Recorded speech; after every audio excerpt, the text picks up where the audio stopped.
This is Solar 14 with the news. The first day of the new year now begins on Earth. According to the time calculation of the vast majority of the planet, we are now entering the year 2024. The galactic calendar is the year 3058. According to the so-called Age of Humanity, it would be the year 12024. It's all confusing, and all because a few people can't agree. I could also list more time calculations, but that would go too far. The solar system is still surrounded by the crystal sphere, which prevents interstellar space travel. The government of the solar system has used the last days of the year to fill a new position, that of Governor General of Earth. As the new year begins, he has his inaugural message spread in the different languages of the world. Let's hear briefly what he has to say. Citizens of the Earth, Terrans, I am happy to have been appointed Governor General of Earth on this memorable day. These are troubled times we find ourselves in.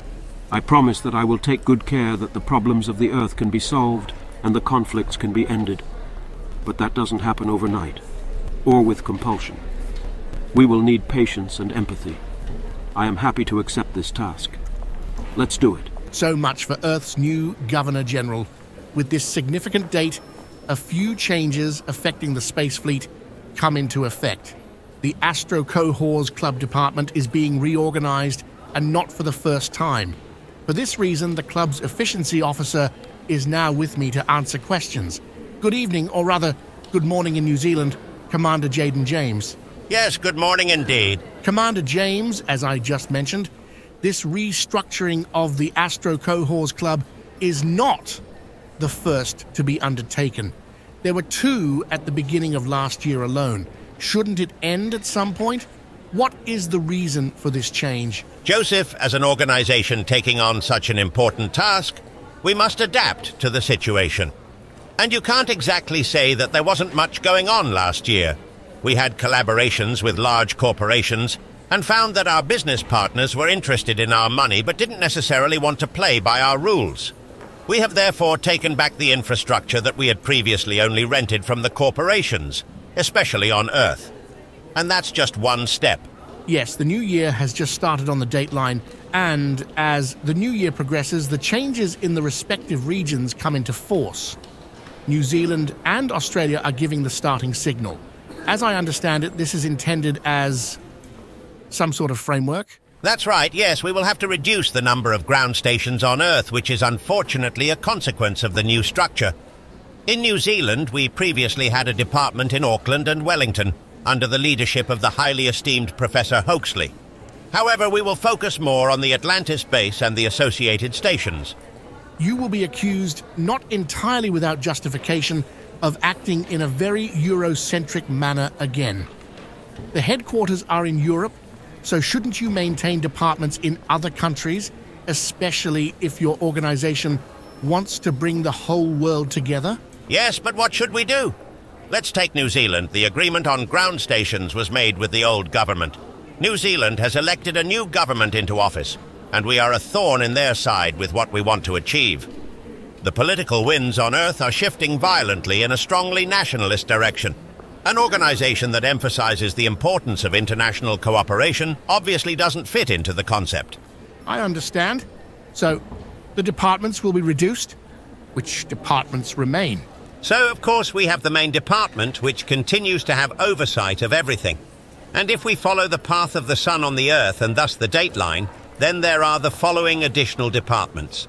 Japan will start its new work in about 4 hours. Then comes a long break of about 8 hours. With the new year in Europe, there are 2 newly organized divisions, the German and the French. An hour later comes the English department. And another 4 hours later, the start in Brazil takes place.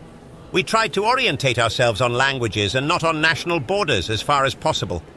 There are rumors in journalistic circles that a mercenary army wants to sabotage the opening. That would be a disaster for the organization. Can you tell us something about that? I can tell you this much. We know the rumors, and the ASTROCOHORS Solar Secret Service knows these rumors too. Specialists are on it right now. But you're right, that would be disastrous for opening the departments. And that when the Earth is in a vulnerable state anyway. and yet stations remain in countries like the United Kingdom and Brazil. The situation is particularly tense in both countries. The UK is still digesting the catastrophe that was Brexit, and Brazil needs to recover from the reign of President Bolsonaro. Can you look to the future with confidence? I would like to turn the question around. Can we allow ourselves not to look to the future with confidence? You heard the Governor General of the Earth. We cannot complete the tasks that lie before us quickly. We need time and patience. The fact that we stick with this will probably be the key to success. Then at the end, I would like to talk about the main department again. Is it right that the head of the ASTROCOHORS Club, Professor Ostap Yefimov, is thinking about resigning from his position?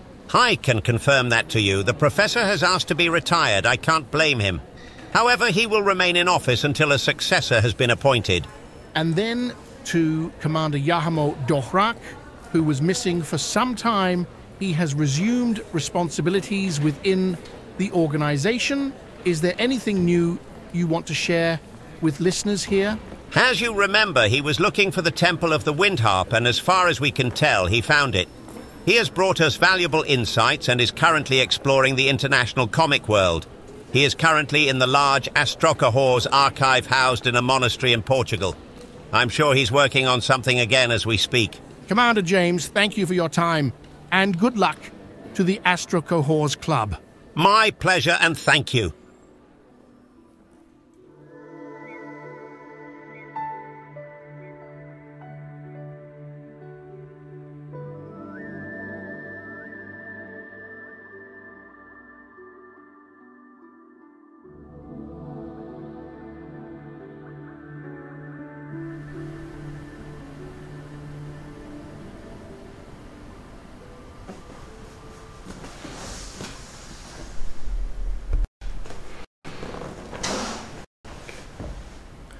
Personal log, Commander Yamudarak, supplemental.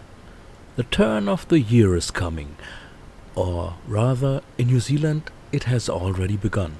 So somewhere on this planet it is 2024. I was able to successfully complete my investigations.